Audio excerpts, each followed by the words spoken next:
Hello, I'm talking with Dr. Cameron Kiddle. He is with the GeoChronos project. Dr. Kiddle, can you please tell me what GeoChronos stands for and what it is? Okay, GeoChronos is a platform for Earth observation scientists that's aimed at enabling them to share and access data and applications and collaborate more effectively with each other. And where is this research being done? It's a partnership with the University of Calgary and also the University of Alberta. Of course, in partnership with Cybera and CANARIE as well. Okay, and can you give me some examples of what you're currently doing with GeoChronos?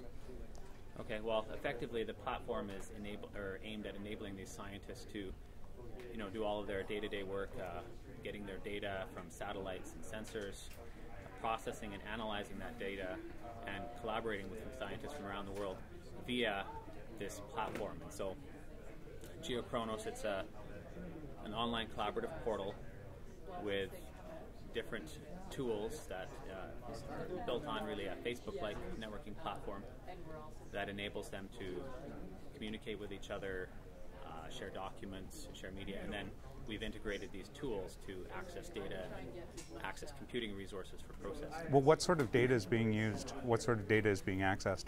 Okay, so the scientists, they carry out various observations with ground-based sensors, airborne sensors, and also using satellite data. And so this data can be stored on the site and then used in various workflow processes that they need to analyze and understand more about what's happening to the Earth in terms of exchange of gases, deforestation, climate change.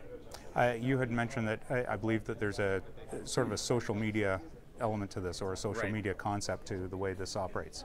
So we've built the platform on top of the ELG open source social networking platform, and so that provides many of the Facebook-like features to really enable scientists to connect to each other, share information, and know what's happening with other scientists around the world. Okay. Be able to follow what they're doing. And how accurate is that kind of data versus direct observation? So, I mean, certainly the social is more about connecting scientists, seeing what they're doing, what data they're publishing, and so it's indicating that they're working on certain data or doing certain things, and so. Sorry, I just lost that one. Okay, wait, I can. So, in terms of the type of data that you're gaining access to through these through the social media type platform, how is working with it compared to working with, say, data that researchers directly observe and gather themselves? Okay, well, typically in data they're observing themselves, I mean, they're storing it on disks or drives or places that are not easy to access. And so what bringing it to a collaborative platform does is it makes them from a web browser to be able to access this data from wherever they are and work with it. So it's accessing the same data, but instead of through primitive means, they now have a very basic means over the internet. And what are the benefits of that? Well, the organization of the data, we're able to also in the platform provide an environment for them to append metadata, search over that data. So it really enables them to find the data that they want quickly, browse through it, view different information about that, versus perhaps just having it stored on different computers and being difficult to find it, know what the data is about. So it's a much more effective means to find the data. And why is this important?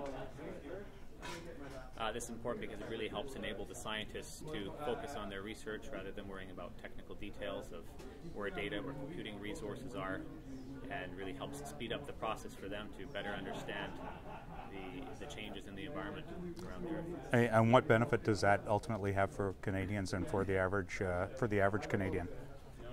Well, ultimately, the results from the scientific research help us as a human society understand more about what's affecting changes to climate, what's affecting changes in the environment, and so we can better understand what those are, maybe look towards different solutions that might help to address those issues. Are there some examples that you can give me of things that have already been done through GeoChronos? Okay, so one of the tools that we have is a spectral library tool, which essentially allows them to archive their spectral library measurements, annotate metadata with that. And so we have several well-known spectral libraries from the United States Geological Society, from NASA, from other organizations, as well as some of the data that the scientists have contributed. And so it provides an effective means for them to search that. We've also created a tool that enables them to interactively run applications that they might typically have to download and install on their desktop. But we do this over the internet with it running in the cloud in the background. Has that resulted in any findings that otherwise wouldn't have been accessed, or any specific instances that you can say, wow, this has resulted in us gaining this knowledge faster than we ordinarily would have? Well, I mean, clearly the tools are enable the scientists to do things quicker. I mean, right now it has been a focus on developing the tools and making these available to the scientists, and we're now at a stage where they can start to come and adopt these tools. And so we're just at the stage where, it's a platform ready for them to adopt, and haven't gotten quite to the phase of them getting the scientific discovery. Okay, so where do you see this going in the future? In the future, I see it certainly expanding, adding different tools and applications, providing really a one-stop shop for Earth observation scientists to come and access all of the information and processing that they need.